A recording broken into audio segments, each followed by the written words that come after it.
with a client of mine over the weekend, and he told me that he has a small factory where he makes juice and water. And a month, he says he pays 2.5 million in power. What? 2.5 million. And small factory, small, makes water, distilled water and juice. He says, he's about to close, and people will close because you can't afford 2.4 million power every month. Every month.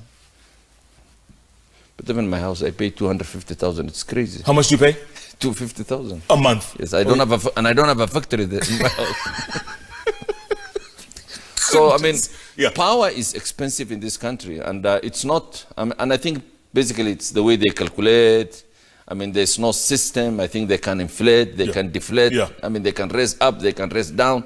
I think they need to do a proper investigation on how even peeling is done for power in Kenya. Did you hear the president yesterday telling the CS for energy, reduce power bills? But how many times has he done that? Uhuru has done this like 3-4 times.